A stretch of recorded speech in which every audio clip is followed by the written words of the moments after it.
கர்த்தருடைய பரிசுத்த நாமத்துக்கு மகிமை உண்டாகட்டும். மீண்டுமா இந்த 2025வது ஆண்டிலே கர்த்தர் நம்ம நுழைய செய்திருக்கிறார். இந்த வாக்குத்தத்தத்தை இன்றைக்கு நாம் வாசித்தோம். கர்த்தருடைய பிரசன்னத்தில் நல்ல ஒரு ஆராதனையிலே கர்த்தர் நுழையும்படியாய் தேவன் கிருபை செய்தார். நான் விசுவாசிக்கிறேன் இந்த ஆண்டு நம்முடைய வாழ்க்கையில் ஒரு சிறந்த ஆண்டாய், நான் முன்னால் சொன்னது போல் இந்த ஆண்டை கர்த்தர் எப்படி மாற்ற போகிறான்னா, நம்ம இழந்ததை மீண்டுமாய் திருப்பிக் கொள்ளுகிற ஒரு ஆண்டாய் தேவன் மாற்ற அவர் வல்லவராக இருக்கிறார். நம் விசுவாசத்தோடு கூட நம் இருப்போமானால் நிச்சயம் கர்த்தருடைய ஆவியானவர் உங்களோடு கூட அவர் பேசுகிறத இந்த ஆண்டில் கர்த்தருடைய வாழ்க்கையில் செய்கிற அந்த காரியத்தை இந்த வருடம் முழுவதும் அநேக சாட்சிகளாய் நிற்கத்தக்கதாய் மகிமையான காரியத்தை, சிறந்த காரியத்தை ஆண்டவருடைய வாழ்க்கையில் செய்யும்படியாக தான். ஏன்னா ஒவ்வொரு வருடமும் நம்ம துவங்கும் பொழுது சும்மா துவங்கிறதில்ல, தேவன் நம்முடைய வாழ்க்கையில் கொடுத்த ஒரு ப்ராமிஸ்ன்னா ஒரு வாக்குத்தத்தம். கர்த்தர் நம்மோடு கூட அந்த பேசுகிற அந்த வார்த்தையானது, அதை நம்ம பிடிச்சு கொண்டு அந்த வார்த்தையின் பிரகாரம் கர்த்தர் இந்த ஆண்டு முழுவதும் என்னை நடத்தணும்னு ஒரு நம்பிக்கையோடு கூட இந்த ஆண்டை தொடங்குகிறோம். ஆண்டவர் நிச்சயம், நம்முடைய நம்பிக்கை வசனம் சொல்லுகிறது, நிச்சயமாகவே முடிவு உண்டு, நம்பிக்கை என்ன செய்யாது, வீணே போகாதுன்னு ஆண்டவர் சொல்லுகிறார். அதே போல் இந்த நாளில் இந்த ஆண்டில் நம்ம இந்த வருஷத்தை ஒரு நம்பிக்கையோடு வாக்குத்தத்தத்தின் நிச்சயத்தோடு கர்த்தர் சொன்ன வார்த்தையை 100% எப்படி ஆபிரகாமுக்கு ஆண்டவர் சொல்லி அந்த வார்த்தையை அவர் வாயினாலே சொன்னாலும் அதை கரங்களிலே அவர் எப்படி நிறைவேற்றினாரோ, அதே போல் இந்த ஆண்டில் கர்த்தர் நம்முடைய இந்த 2025ஆம் ஆண்டில் என்னெல்லாம் சொல்கிறாரோ அதை நிச்சயம் அவருடைய கரங்களில் அவர் நிறைவேற்ற அவர் வல்லவராக இருக்கிறார். மீண்டுமா இந்த வார்த்தையை நாம் வாசிக்கலாம். 126வது சங்கீதத்தில் நாம் வாசிக்கலாம். 4வது வசனத்தை வாசிக்க கேட்கலாம். கர்த்தாவே, தெற்கத்திய வெள்ளங்களை திருப்புவது போல எங்கள் சிறை இருப்பை திருப்பும். வசனம் தெளிவாய் சொல்லுகிறது. இது ஒரு நல்ல ஒரு வாக்குத்தத்தம் பாருங்கள். இந்த வாக்குத்தத்தம் ஒரு விண்ணப்பத்தை போல இருக்கிறது. ஒவ்வொரு முறையும் கர்த்தர் நம்மோடு கூட பேசுகிறது போல ஒரு வாக்குத்தத்தத்தை நாம் பெற்றுக்கொள்வது அவசியம். எனக்கு அந்த நிலையில் தான் பெற்றுக்கொண்டோம். போன வருஷத்தின் வாக்குத்தத்தை பார்க்கும்போது ஆண்டவர் சொன்னார், நீங்கள் வலது பக்கமும் இடது பக்கமும் 2 பக்கமும் பெருகுவீங்கன்னு அவர் பேசுகிறது போல இருந்துச்சு. ஆனால் இந்த ஆண்டின் வாக்குத்தத்தம் சற்று வித்தியாசமாய் கர்த்தர் நம்மோடு கூட சொல்லியிருக்கிறார் பாருங்க. இந்த வாக்குத்தத்தமே ஆண்டவர் நமக்கு ஒரு அசைன்மெண்ட்டை கொடுத்தது போல, என்னுடைய சிறையிருப்பை செய்வதற்கு நான் என்ன செய்ய வேண்டும் என்பதை ஆண்டவர் சொல்லுகிற, ஆண்டவரே இது ஒரு விண்ணப்பம் போல. நான் முன்னால் சொன்னது போல இந்த சங்கீதத்தை அருமையான எஸ்ரா எழுதியிருப்பார் என்று வேதத்தின் நிபுணர்கள் இதை கணித்திருக்கிறேன். ஏன்னா எஸ்ராவில் அதை நம்ம எடுத்து பார்க்கும்பொழுது நிறைய எஸ்ரா ஜனங்கள் எருசலேமிலிருந்து பாபிலோனுக்கு சிறைப்பட்டு போடும் பொழுது அங்கே அந்த சிறையிருப்பை மாற்றும்படியாக அநேக காரியங்களை செய்யும் பொழுது அப்பொழுது எழுதின ஒரு பாடலாக இருக்கும் என்று நிறைய பேர் இந்த புத்தகத்தை கணிக்கிறார்கள். ஆக ஆண்டவர் நிச்சயம் இந்த ஆண்டில் அவர் சொல்லியிருக்கிறார், கர்த்தாவே, தெற்கத்திய வெள்ளங்களில் இந்த வசனம் தெளிவாக சொல்லுகிற, தெற்கத்திய வெள்ளத்தை இல்லை, ஆண்டவர் என்ன சொல்றாரு, வெள்ளங்களைன்னு சொல்றாரு. இப்போ பாருங்க, இந்த ஆண்டு நமக்கு விரோதமாய் அநேக காரியங்கள் எழும்பினாலும் வசனம் சொல்லுகிறது, வெள்ளம் என்பது நான் முன்னது சொன்னது போல அது ஒரு அழிவு. ஆண்ட சொல்லார் தெற்கத்திய வெள்ளம். தெற்கத்தியதுன்னா ஆண்ட சொல்லார் தெற்கத்திய நாடுகள் எது வேதாகம அடிப்படையில் பார்க்கும்பொழுது எகிப்து, இன்றைக்கு அந்த காலகட்டத்தில் தெற்கத்திய இப்பொழுது சொல்லப்படுகிற உகாண்டா, இன்றைக்கு பாலைவனமான நாடுகளிலே வருகிற வெள்ளங்களை திருப்புவது போல கர்த்தாவே எங்கள் சிறையிருப்பு திருப்பு. இந்த விண்ணப்பம் பாருங்க, ஒரு கருத்தான விண்ணப்பம். அவர் சொல்ல, எங்கள் சிறையிருப்பா திருப்புங்கப்பா அப்படின்னு ஜெபம் பண்ணல. அவர் ஜெபிக்கும் போது எப்படி சொல்றாரு, ஒரு காரியத்தை முன் வச்சு சொல்றாரு, ஆண்டவரே, நீங்கள் ஆல்ரெடி ஒரு வெள்ளத்தை போல வரும்போது அந்த வெள்ளத்தை திருப்பி விடுவீங்க, அந்த தேசத்துக்கு அழிவு வராதபடி அந்த வெள்ளத்தை மாற்றி விடுவீங்க.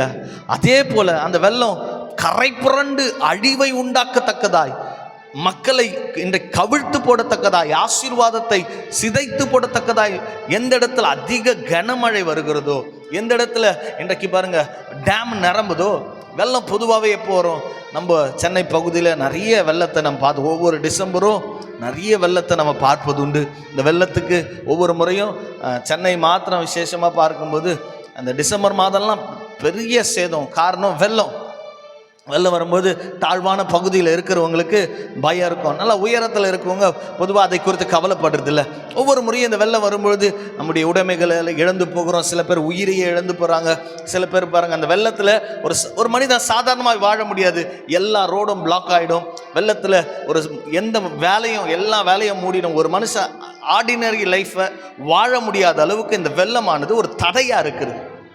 அது ஒரு மனுஷனுக்குள்ளேயோ ஒரு தேசத்துக்குள்ளேயோ ஒரு பகுதிக்குள்ளேயோ வரும்பொழுது அந்த பகுதியால் இயல்பு நிலை இல்லாதபடி ஒரு அசாதாரண நிலை உண்டாகிறதுக்கு தான் வெள்ளம்.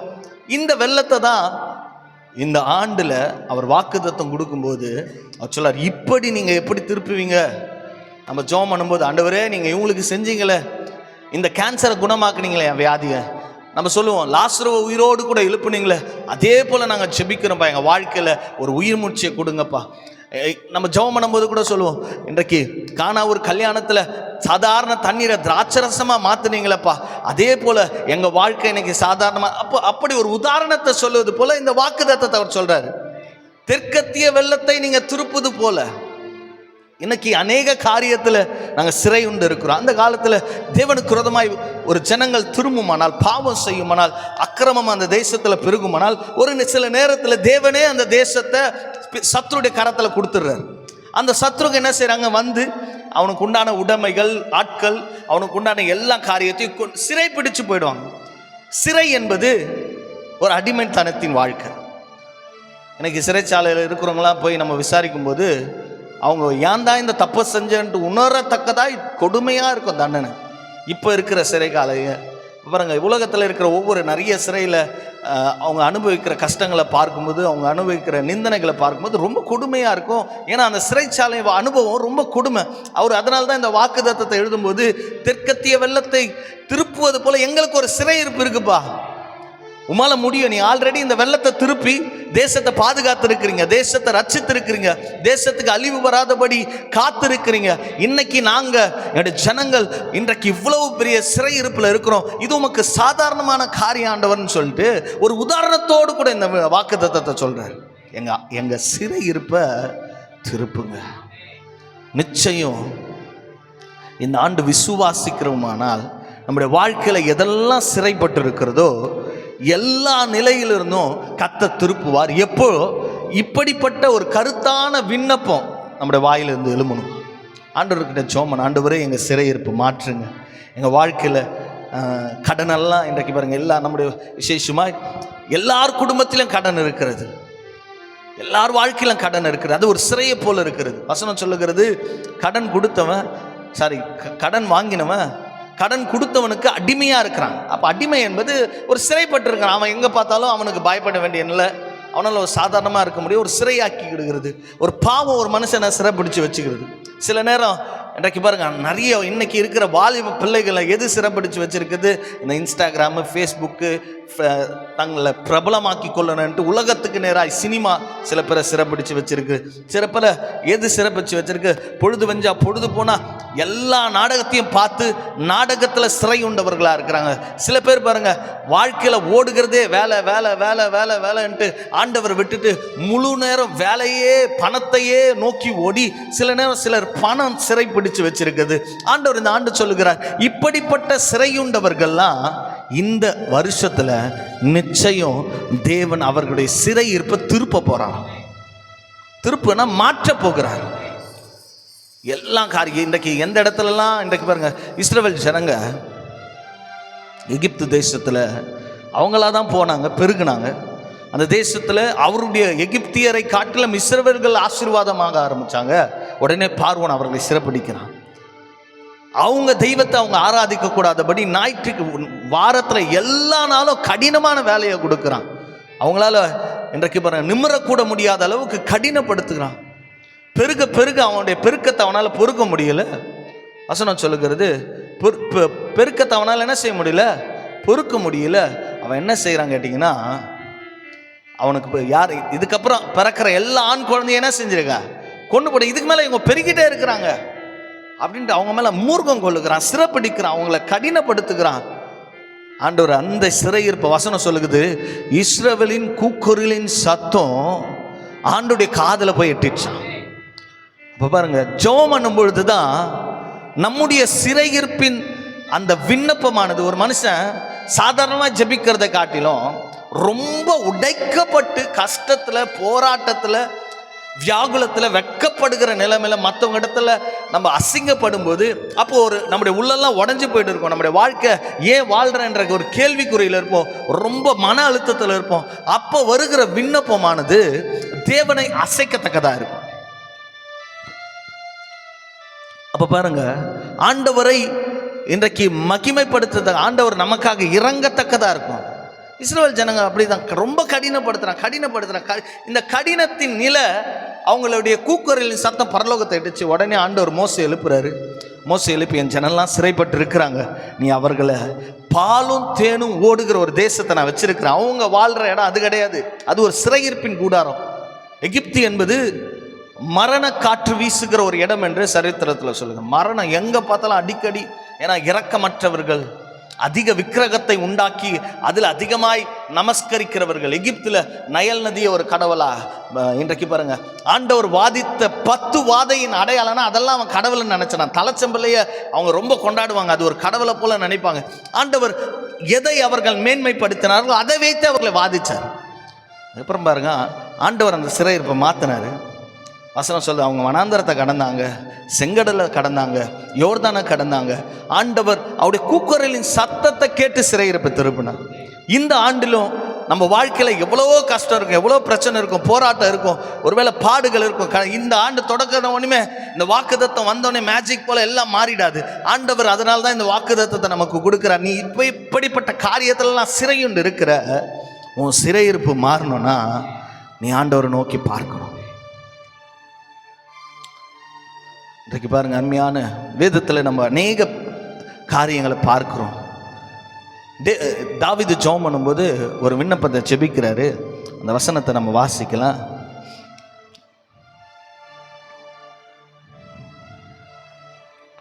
அறுபத்தி 9வது சங்கீதத்தில் 1வது வசனத்தையும் 2வது வசனத்தையும் நம்ம வாசிக்க கேட்கலாம். ஆண்டவர் சொல்லுகிறார் பாருங்க, தேவனே என்னை ரட்சியும், வெள்ளங்கள் என் ஆத்துமா மட்டும் பெருகுவதும், வெள்ளங்கள் என் ஆத்துமா மட்டும் பெருகிறதும், ஆழமான உலையிலே அமர்ந்திருக்கிறேன், நிற்க நிலையில்லை, நிலையாத ஜனத்தில் ஆழ்ந்திருக்கிறேன், வெள்ளங்கள் என் மேல் புரண்டு போகிறது. சொல்றார், வெள்ளங்கள் என் மேல் என்ன செய்து புரண்டு போகிறது. தேவனே, நிற்கை நிலையில்லாத தக்கதா என் வாழ்க்கையில் வெள்ளம் வெள்ளம் வெள்ளம். நிறைய நேரத்தில் நம்ம இயற்கையாய் வருகிற வெள்ளத்தை குறித்து இந்த இடத்துல தாவீது சொல்ற, அவருடைய வாழ்க்கையில் அநேக கஷ்டத்தை அவர் அனுபவிக்கிறார். அப்படிப்பட்ட சூழ்நிலை தான் இந்த சங்கீதத்தை எழுதும்போது, வெள்ளங்கள் பெருகிறது போல என் ஆத்மாவை விசனப்படுத்தத்தக்கதா, என் வாழ்க்கை அசையத்தக்கதாய் ஒவ்வொரு முறையும் அநேக பிரச்சனை வருது. அவர் விண்ணப்பம் பண்ணும்போது சொல்றார், இந்த வெள்ளம் என் வாழ்க்கையில் நிறைய பாரத்தை உண்டாகும். தாவீதுடைய வாழ்க்கையில் வெள்ளத்தை போல ஒவ்வொரு முறையும் சவுல் எழும்பினான். வெள்ளம் என்பது அழிவு, எப்படியாவது நான் அழிச்சிடணும், இவனை கொண்டு போட்டுனா இதுக்கப்புறம் ராஜா எழும்ப முடியுதுன்னா சவுலுக்கு நல்லா தெரியும். ஆண்டவர் அடுத்த ஸ்தானத்தில் தாவீதை தெரிந்து கொண்டார் என்பதை அவன் அறிந்தபடியினால தான் ஒவ்வொரு முறையும் அவன் பந்தி இருக்கும் பொழுது வசனம் சொல்லுகிறது, சவுல் மூர்க்கம் கொண்டு அவன் தன் கரத்தில் இருந்து ஒரு அம்பை எடுத்து சவுல் மேலே, எப்பெல்லாம் சவுல் இன்றைக்கு பாருங்க தாவீதை பார்க்கணும், அம்பு எழுப்பான. வசனம் சொல்லுது, குறிப்பாத்து எரியப்பட்ட அந்த சவுலின் அன்பை ஆண்டவர் திசை மாறி போனார். அல்லேலூயா. ஒவ்வொரு முறையும் அவன் ஏதாவது ஒரு அனாந்தரத்தில் இருப்பான், எங்கன்னா இருப்பான், ஒவ்வொரு முறையும் அவனை கொல்லும்படியாய் அவனுக்கு விரோதமாய் எழும்பி சவுல் வரும் பொழுது ஆண்டவர் அவனை திசை திருப்பி கொண்டிருந்தார். ஆண்டவர் அதான் சொல்றாரு, இந்த ஆண்டு உன் வாழ்க்கையில் உனக்கு விரோதமாய் எழும்புகிற எல்லா ஆயுதமும் திசை மாறி போகும். உனக்கு விரோதமாய் எழும்புகிறவர்கள் உன்னிடத்தில் பட்சத்தில் வந்து உன்னிடத்தில் சமாதானம் பண்ணுகிறார்கள். சொன்னது போல ஈசாக்கு துறவு தோன்றாரு, முதல் துறவை தோன்றாங்க.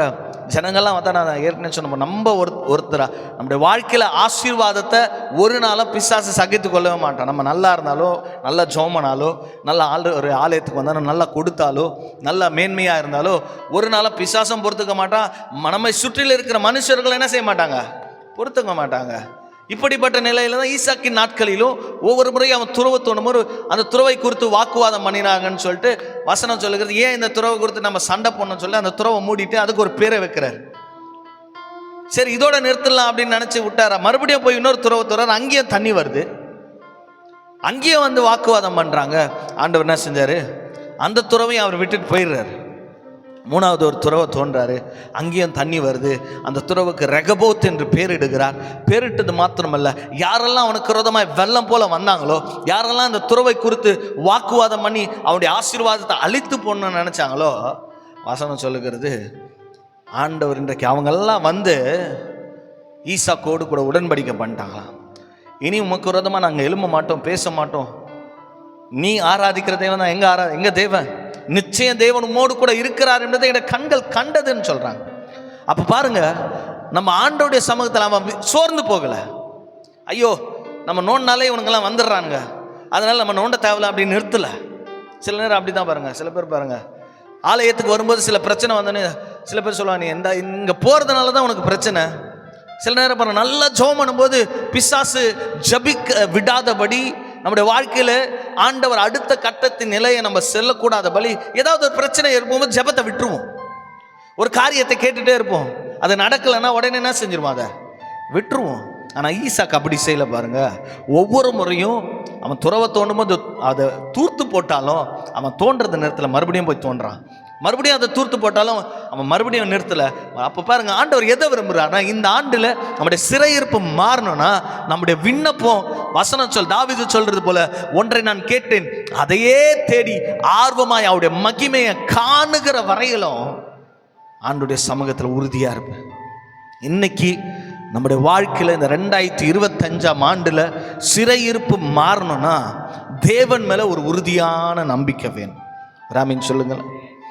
அவர் மேலே நம்ம உறுதியான நம்பிக்கை வச்சோன்னா ஆண்டவர் நம்முடைய சிறையிருப்பை நிச்சயம் திருப்ப. இன்னொரு வசனம் சொல்லுகிறது, ஆண்டவர் எப்படி திருப்புவார்னா, வசனம் சொல்லுகிறது, வாசிங்களேன். ஏசாயா எழுதின தீர்க்கதரிசன புஸ்தகம் 32வது அதிகாரத்தில் 2வது வசனம் எப்படியா சொல்லுகிறது, அவர் காற்றுக்கு ஒதுக்கவும் பெரு வெள்ளத்திற்கு எதுக்கு புகலிடமா இருக்கிறாரா?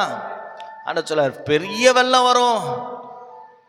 சில பேர் நம்ம பேசும்போது சொல்லுவோம், பிரச்சனை தலைக்கு மேலே ஓடிட்டு இருக்கு, ஆறு தலைக்கு மேலே ஓடுது, இதுக்கு மேலே காப்பாற்றவோ தப்பித்துக்கொள்ளோ வழியே கிடையாது. ஒரு மனுஷன் கால், அதாவது தண்ணி கொஞ்சம் முழங்கால் அளவு இருந்தால் நடந்து போகலாம், கணுக்கால் அளவு இருந்தாலும் நடந்து போகலாம், இடுப்பு அளவு இருந்தாலும் கொஞ்சம் என்ன செய்யலாம், நடக்கலாம். ஒருவேளை நம்முடைய மார்பளவு இருந்தால் கூட கொஞ்சம் நடந்து போகலாம். ஆனால் முழுகிற அளவு இருந்தாலும் மனுஷனால் என்ன செய்ய முடியாது. சொல்லாரு, இந்த வசனம் சொல்லுகிறது, பெரும் வெள்ளத்திற்கு கர்த்தர் எப்படி இருக்கிறாரா? அப்போ ஆண்டவர் நம்முடைய வாழ்க்கையில் என்னென்னலாம் பிசாசு வெள்ளத்தை, வசனம் சொல்லுகிறது, ஒரு வசனத்தை வாசிங்க, வெள்ளத்தை போல பிசாசு வருகிறானா? வசனம் சொல்லுகிறது 59வது அதிகாரம், ஏசாயா எழுதின தீர்க்கதரிசன புஸ்தகம் 59வது அதிகாரம் 19வது வசனத்தை நீங்கள் வாசிங்கள. அப்பொழுது கர்த்தருடைய நாமத்திற்கு சூரியன் உதிக்கிற திசை தொடங்கி அவருடைய மகிமைக்கு பயப்படுகிறவர்கள், நல்லா சொல்லுகிறாரு, வெள்ளம் போல சத்ரு. எது போல வரானா சத்ரு? இந்த வெள்ளம் பாருங்க எப்போ வரனே சொல்லாது, தெரியாது. இன்னைக்கு சத்ருக்கு ஒரு பேரை வைக்கிறார், அவன் கர்ஜிக்கிற சிங்கத்தை போல இருக்கிறான். இந்த இடத்துல சொல்லுகிறாரு, வெள்ளம் போல சத்ரு வந்தாலும் கர்த்தருடைய ஆவியானவர் அவனுக்கு விரோதமாக என்ன செய்கிறாரா? இந்த வெள்ளத்தை போல என்னதான் பிசாசு வந்தாலும் ஆண்டவர் சொல்றாரு, தேவ ஆவியானவர் உங்க கூட ஆவியானவர் இருப்பாரானால், இந்த ஆவியானவர், வசனம் சொல்லுகிறது, பலத்தினாலும் அல்ல பராக்கிரமத்தினாலும் அல்ல தேவ ஆவியினாலே ஆகும். அல்லேலூயா. ஆவியானவர் எங்கு உண்டோ அங்க விடுதலை உண்டு. ஆவியானவர் பெந்தேகோஸ்தே நாளிலே வந்த பொழுதுதான் அதுவரையிலும் ஒளிந்து மறைந்திருந்த சீஷர்கள் வெளியரங்கமாய் ஆண்டவருக்காக எழும்புகிறதுக்கு முக்கிய அது வரலாம் பிசாசு அவங்கள பயமுறுத்தி, நீங்கள் ஒன்றுத்துக்கும் போகிறது, இது வரல எந்த அற்புதமும் உங்களால் செய்ய முடியாதுன்ற வச்சுதான். எப்போ இந்த ஆவியானவர் வந்தாரோ ஒரு மகிமை வந்தது. அல்லேலூயா. ஆண்டவர் சொல்லார், உங்க கூட ஆண்டவர் இருக்கிறாரு, ஆவியானவர் இருக்கிறாரு, நீங்க ஒன்றுத்துக்கும் பயப்பட தேவையில்ல.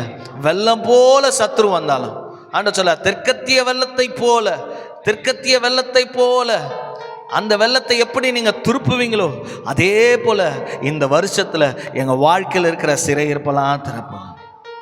சொல்ல போகிறேன், இந்த நம்முடைய வாழ்க்கையில் என்னென்ன சிறைப்பட்டிருக்கும் நமக்கு தெரியும்.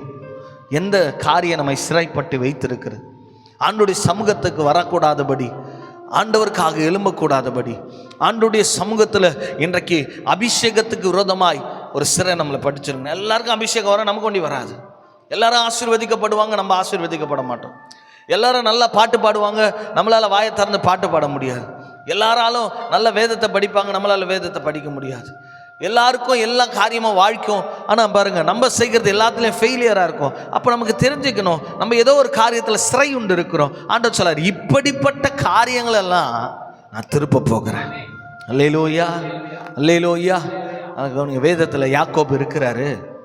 இந்த யாக்கோபு ஈசாக்குடைய மகன். ஈசாக்குக்கு 2 பிள்ளை இருந்தாங்க. ஒருத்தருடைய பேர் ஏசா, இன்னொருத்தருடைய பேர் யாக்கோபு. இந்த யாக்கோபு என்ன செய்தார்? முதல்ல அவன் என்ன செய்கிறான்? ஏசாவுடைய சேஷ்டபுத்திர பாகத்தை ஏமாற்றி வாங்கி கொள்ளுகிறான். 2வது ஒரு காரியத்தை செய்கிறான்.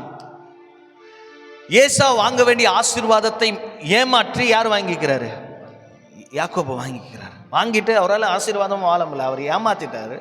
அப்புறம் என்ன செய்கிறார்? வசனம் சொல்லுகிறது, அவன் தன் மாமனார் வீட்டுக்கு போயிடுறான், லாபான் வீட்டுக்கு போகிறான்.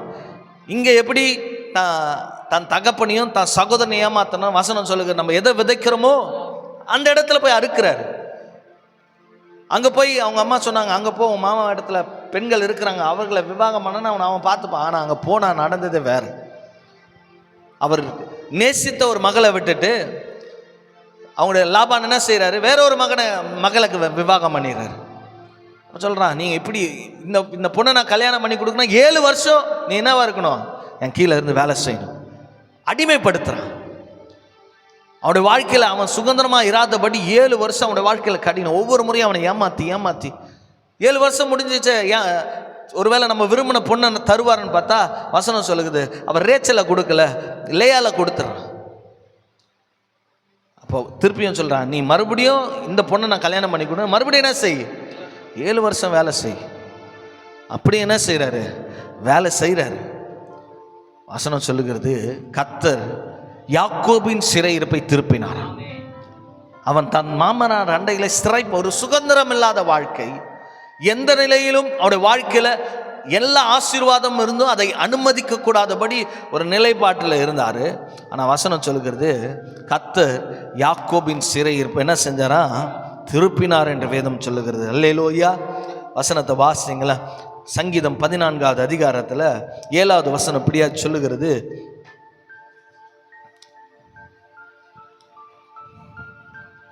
சங்கீதம் 14:7, சீயோனிலிருந்து இஸ்ரவேலுக்கு ரட்சிப்பு வரும்.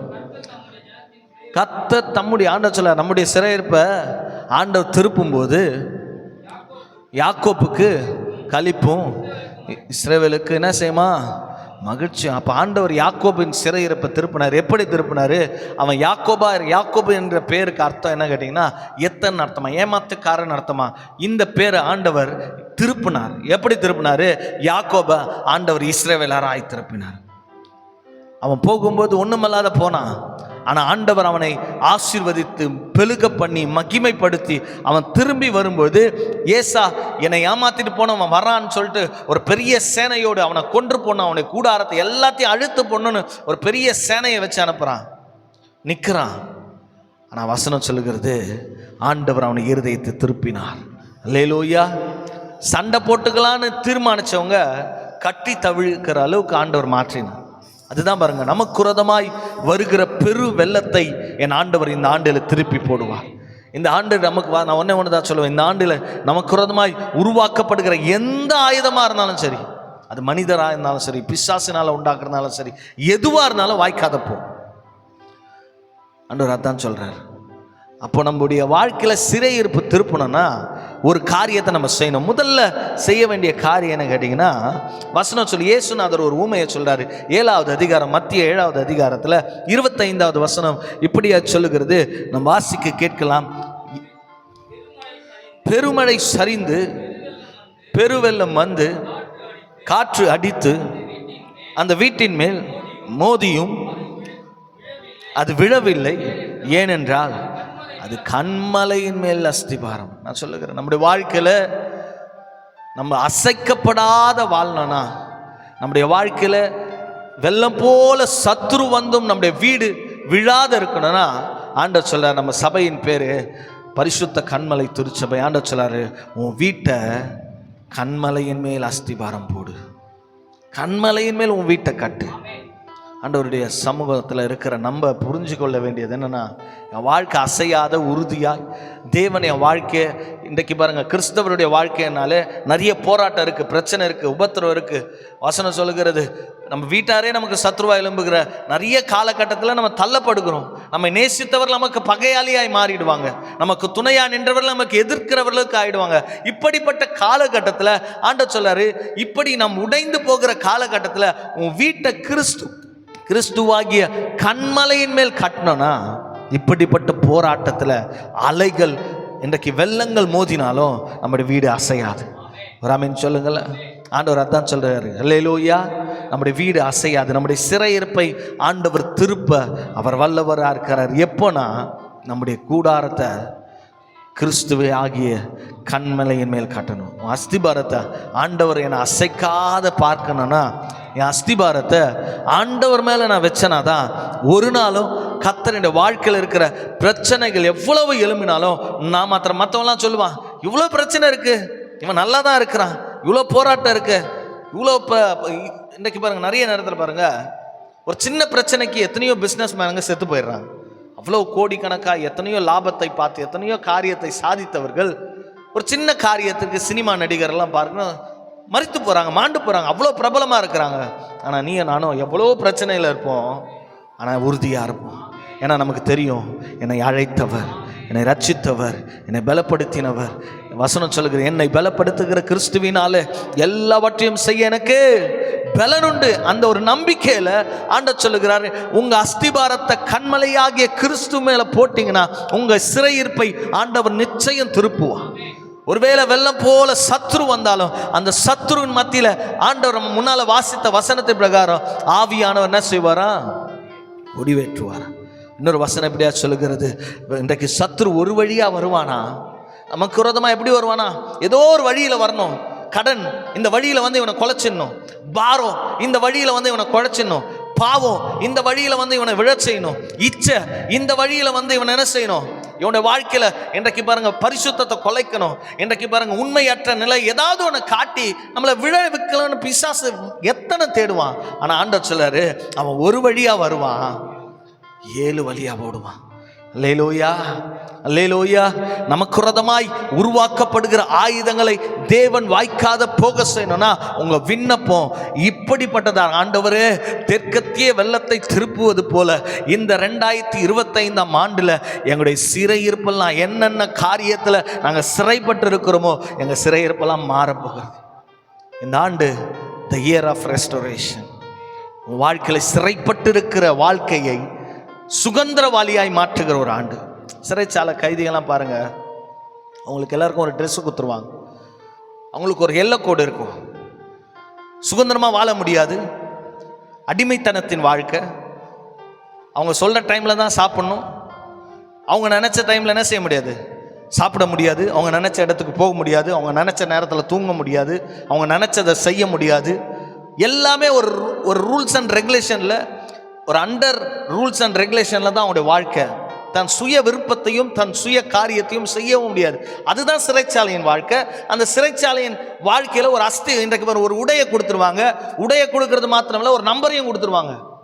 உன்னை பேர் சொல்லி கூட கூட மாட்டாங்க, அந்த நம்பர் தான் உனக்கு அடையாளமாக மாறிடும். இந்த இப்படிப்பட்ட சிறைச்சாலையின் நிலையை மாற்றுகிறது தான் ஆண்டவர் சொல்கிறார். நிறைய நேரத்தில் நம்மளை எல்லாரும் பார்க்கும்போது கடங்காரனாக பார்க்கலாம், ஒன்றுமில்லாதவனாக பார்க்கலாம், ஒரு துரோகியாக பார்க்கலாம், ஒரு அற்பமாக பார்க்கலாம். ஆண்டவர் இப்படிப்பட்ட சிறையின் நிலையை இந்த 2025 மாற்றி உன்னை சுதந்திரவாளியாய் மாற்றுகிறார். ஆண்டவர் சொல்லார், அப்பா பிதாவே என்று கூப்பிடத்தக்கதான புத்திர சுவிகாரத்தை கொடுத்துருக்கு. ஆண்டவர் சொல்லார், என் நாமத்தினால நீங்கள் எதை கேட்டாலும் நான் அதை தருவேன். இன்றைக்கு ஆண்டவர்கிட்ட இந்த ஆண்டில் நம்ம என்ன கேட்கணும்னா, ஆண்டவர் எங்கள் சிறையிறப்பெல்லாம் நீங்கள் திருப்புங்கப்பா. எங்கள் ஜனங்க நிறைய பேர் பாவத்தில் சிறைப்பட்டிருக்கிறாங்க, சினிமாக்கு சிறையாக்கப்பட்டிருக்கிறாங்க, அரசியலுக்கு சிறையாக்கப்பட்டிருக்காங்க, கஞ்சாக்கு சிறையாக்கப்பட்டிருக்கிறாங்க, இன்றைக்கு வாலிப பிள்ளைங்க ரவுடிசத்துக்கு சிறையாக்கப்பட்டிருக்கிறாங்க, தேசம் இன்றைக்கு விக்கிரகத்துக்கு சிறையாக்கப்பட்டிருக்கிறது. இப்படிப்பட்ட சிறையிருப்ப என் ஜனத்தின் சிறையிருப்ப நீங்க திருப்பணும் ஆண்டவர். எப்படி இந்த நெகேமியா மற்றவன் செஞ்ச பாவத்தை தான் செஞ்சதா நினைச்சு தேவ சமூகத்தில் கதறி, ஆண்டவரே எருசலேமின் அலங்கம் இடிக்கப்பட்டதும் என் ஜனங்கள் சிறைப்பட்டு போனதை நினைச்சு வசனம் சொல்லுகிறது, அவன் சில நாட்களாய் துக்கித்து உபவாசம் பண்ணி தேவனிடத்தில் மன்றாடி அழுது புலம்பி தேசத்திற்காக எழும்பினது போல இந்த 2025 நம்ம எழும்பணும். ஆண்டவர் உன் சிறையிருப்பை மாற்றணும், உன் பகுதியின் சிறையிருப்பை மாற்றணும், நம்முடைய தேசத்தின் சிறையிருப்பை மாற்றணும்னா இந்த ஆண்டு நம்ம தேவனுக்காக எழும்பணும். சொல்லுகிறேன், நம்ம எழும்பணும்னா ஆண்டவர் சிறையிருப்பை மாற்றும். வசனம் தான் சொல்லுகிறது, ஆண்டோடைய ஊழியத்தை செஞ்சதுனால பேதுருவை சிறைப்படிச்சு கொண்டு போயிட்டாங்க. அவரை சிறைப்படிச்சிட்டாங்களே, திட்டம் என்ன? பேதுருவை சாவடிச்சிடணும், இதுக்கப்புறம் அவனை விடக்கூடாது. அவனை கொண்டு போய் காவல் அறையில் வைக்கிறாங்க. காவல்காரெல்லாம் இருக்கிறான், அவன் ஒன்று காரியத்தை செய்கிறான், எதை குறித்தும் கவலைப்படாத 10 தூங்கிட்டு இருக்கிறார். ஆனால் விசுவாசிங்க பேதுருக்காக ஜெபம் பண்ணாங்க. வசனம் சொல்லுங்க, அவர்கள் கூடி, பெண்கள் எல்லாரும் கூடி பேதுருக்காக, எப்படியாவது எங்கள் ஊழியக்காரரை சிறைப்பட்டிருக்கிறாங்க, உட்காவல் அறையில் வச்சிருக்கிறாங்க, அவர் எப்படியாவது நீங்கள் சிறையிலிருந்து கொண்டு வரணும்னு ஜெபம் பண்ணுறாங்க. ஊக்கமாக ஜெபம் பண்ணுற வசனம் சொல்லுகிறது, அவர் படுத்திருந்த இடத்துக்கு தேவ தூதர் போயிட்டார். படுத்திருந்த இடத்துக்கு யார் போயிட்டாரு? அவனை தட்டி எழுப்பும்போது அவன் சங்கிலியெல்லாம் விழுந்துச்சான். ஆண்டவர் சொல்லார், மொதல் கேட்டு திறக்குது, 2வது கேட்டு திறக்குது. எந்த இடத்துல வசனம் சொன்னா ஜெபம் பண்ணனா என் சிறையிருப்பை திருப்புறது மாத்திரம் இல்லை, என் ஜெபத்தின் விண்ணப்பத்தை என் கண்கோடா பார்ப்பேன். அவங்க எதற்காக ஜெபம் பண்றாங்க? பேதுரு விடுதலை ஆகணும், பேதுரு விடுதலை ஆகணும், பேதுரு விடுதலை ஆகணும் என்று ஜெபித்த போது அதே பேதுரு வந்து கதவை தட்டுறாரு.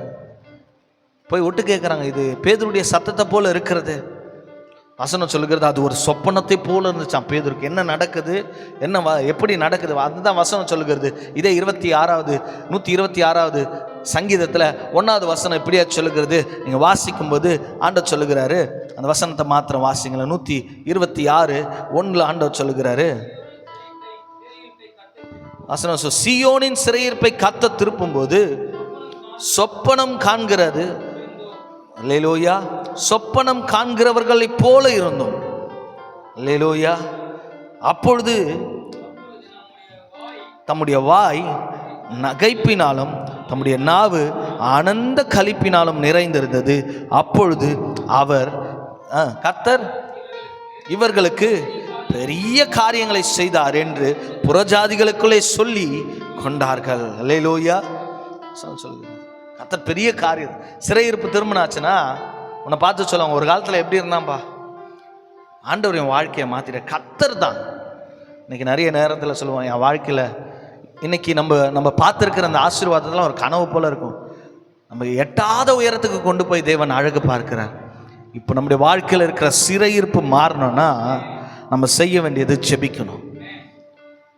இவங்க அதை தான் செஞ்சாங்க. பேதுரு சிலையில் இருந்தபோது இவங்க போய், ஐயோ ஊழியக்காரனே பிடிச்சுன்னு போயிட்டாங்களே, ஆண்டவரை பின்பற்றி போனவருக்கே இவ்வளோ நிலைமைனா அவருக்கு பின்னால் இருக்கிற நமக்கு என்ன நடக்கும்னு ஓடி ஒளியில. வசனம் சொல்லுது, அவர்கள் கூடி ஜெபித்தார்களாம். நான் சொல்லுகிறேன், இந்த ஆண்டு எவ்வளோக்கு எவ்வளோ நம்ம கூடி ஜெபம் பண்ணுறோமோ, யாரெல்லாம் சிறையில் இருக்கிறாங்களோ கர்த்தர் எல்லாருடைய சிறையிருப்பை மாற்றி தேவன் மகிமையான காரியம் செய்வார். ராமின் சொல்லுங்களேன். இன்னொரு காரியத்தை பார்க்கும்போது சுருக்கமாக சொல்லுகிறேன், பவுலும் சீலாவும் சிறையில் இருக்கிறாங்க. ஏன் சிறையில் இருக்கிறாங்க? ஆண்டோடைய ஊழியத்தை செஞ்சாங்க. இயேசுவை தெய்வம் என்ற இன்றைக்கு பாருங்க அறிவிச்சதுனால கொண்டு போய் சிறையில் வச்சுட்டாங்க. வசனம் சொல்லுகிறது, அவர்களை அநேக அடிகளை அடித்து உட்காவலறையில் வச்சாங்களாம். நிறைய காவல். அதுதான் கடைசி செல்லு. அந்த சிறைச்சாலை தான் கடைசி செல்லு. காற்று போகாத அளவுக்கு பெரிய ஒரு பாதுகாப்பு இருக்கு. ஆனால் வசனம் சொல்லுகிறது, பவுலும் சீலாவும் இரவில் நடு சாமத்தில் ஜபம் பண்ணி எப்படி துதித்தாங்களா? வசனம் சொல்லுகிற ஜெபம் பண்ணி தேவனை துதித்தார்கள். நான் சொல்லுகிறேன், நம்முடைய சிறையிருப்பு திரும்பணும்னா, சிறையிருப்பு மாறணும்னா, நம்முடைய கட்டுகள் உடையணும்னா, வசனம் சொல்லுகிறது அவர்கள் தேவனை துதித்து கொண்டிருந்த போது சிறைச்சாலையின் அஸ்திபாரமெல்லாம் அதிர்ந்து போனதா. நான் சொல்லுகிறேன், உன் வாழ்க்கையில் உன்னை அதிர பண்ணுகிற அஸ்திபாரங்களை எது அதிர பண்ணுனா, உன் நாவிலிருந்து எழும்புகிற துதியும் ஜெபம் தான். உன் வாழ்க்கையில் எதெல்லாம் கட்டி வச்சிருக்கிறதோ அந்த கட்டெல்லாம் அவிழ்க்கிறது தேவனுடைய வல்லமை. அப்போ அதற்கு நம்ம செய்ய வேண்டியது என்னன்னா, நம்ம துதிக்கணும். நம்ம நிறைய நேரத்தில் சபைக்கு வருகிறோம், ஆண்டவர் ஆராதிக்கிறோம், ஏதோ வந்தோம், அந்த ஆராதனை உட்காந்தோம், போயிடுறோம். ஆண்டவர் துதிக்கிறதுல அந்த அளவுக்கு இல்லை. இன்றைக்கு தாவீதுடைய வாழ்க்கையில் ஏன் ஆண்டவர் இன்றைக்கு சாதாரணமாக இன்றைக்கு ஆடுகளை மேய்த்தவனை ஆண்டவர் ஏன் அரசனாக மாற்றினார்னா, அவன் துதிக்கிறதுல ஒரு நாளும் குறைஞ்சு போகல. அதனால தான் அவன் தாவீதுடைய வாழ்க்கை எல்லா நிலையிலும் எல்லா யுத்தத்திலையும் ஜெயம். காரணம், ஆண்டவருக்கு தெரியும் இவன் தேவனை துதிக்கிறவர்களுக்கு ஜெயம் இருக்குது. இந்த ஆண்டு யாரெல்லாம் தேவனை அதிகமாக துதிக்கிறீங்களோ, துதியின் சத்தம் எந்த வீட்டிலலாம் அதிகமாக எழும்புதோ, துதிக்கிறவர்கள் மேல் தேவன் ஒரு விடுதலை கொடுப்பா.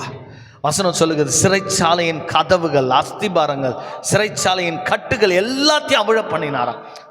அவிழ பண்ணது மாத்திரமல்ல, எந்த இடத்துல சிறைப்பிடிச்சு வச்சாங்களோ அவன் கையிலேயே அவனுக்கு ஞானஸ்தானம் கொடுத்துட்டான். ஆண்டவர் செஞ்சார்னா இப்படி தான் செய்வார் பாருங்க. இந்த 2025 நீங்கள் கேட்டுக்கொண்டிருக்கிற இந்த வார்த்தையை கேட்டுக்கொண்டிருக்கிற உங்களோடு தான் கர்த்தர் பேசுகிறார். உங்களுடைய வாழ்க்கையின் சிறையிருப்பு திரும்பணும்னா நீங்கள் செய்ய வேண்டியது, உங்களுடைய வீட்டை கண்மலையாகிய கிறிஸ்துவ மேல் கட்டணும். 2வது, உங்களுடைய வாழ்க்கையில் ஜெபம் எழும்பணும். 3வது, ஜெபம் மாத்திரம் இல்லை, ஜெபத்தோடு கூட தேவனை துதிக்கிற துதி எழும்புமானால் இந்த 2025வது ஆண்டு உங்களுடைய வாழ்க்கையில் ஒரு மகிமையான ஆண்டாய், ஒரு மாட்சிமையான ஆண்டாய் தேவன் உங்கள் வாழ்க்கையில் உங்களை கட்டி வைத்திருக்கிற எல்லா சிறையிருப்போம். இன்றைக்கு ஒரு வீட்டில் நம்ம மாத்திரம் ரட்சிக்கப்பட்டு இருப்போம், மற்றவங்க ரட்சிக்கப்பட அவங்கள பிசாசை சிறைப்பட்டு வச்சிருப்பான். நான் சொல்லுகிறேன், நீங்கள் ஜோமனா, நீங்கள் துதிச்சனா கர்த்தர் அவருடைய சிறையிருப்பை உடைப்பார்.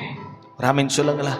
பரிசுத்த ஆவியானவரிடத்தில் வரும்பொழுது நீங்கள் பலன் அடைவீங்க. இந்த பலன் உங்களுக்குள்ள வர வர பலவீனம் அணுகாதபடி, சிறைகள் நம்மளை அண்டிக் கொள்ளாதபடி தேவன் இந்த தெற்கத்திய வெள்ளத்தை, கர்த்தாவே தெற்கத்திய வெள்ளத்தை திருப்புவது போல எங்கள் சிறையிருப்பை திருப்புங்கப்பான்னு ஒவ்வொரு முறையும் இந்த வாக்குத்தத்தத்தை உங்கள் நாவில் சொல்லி நீங்கள் எவ்வளவு ஜெபம் பண்ணுறீங்களோ, இந்த ஆண்டில் எதுலெல்லாம் சிறை இருக்கிறீங்களோ கர்த்தர் எல்லா சிறையிருப்பும் திருப்பி உங்களை 100% தேவன் உங்களை ஆசீர்வதித்து உயர்த்துவது அதிக நிச்சயம். இந்த வார்த்தையை கேட்கறது மாத்திரமல்ல, இதை செய்கிறவர்களாக இருங்க.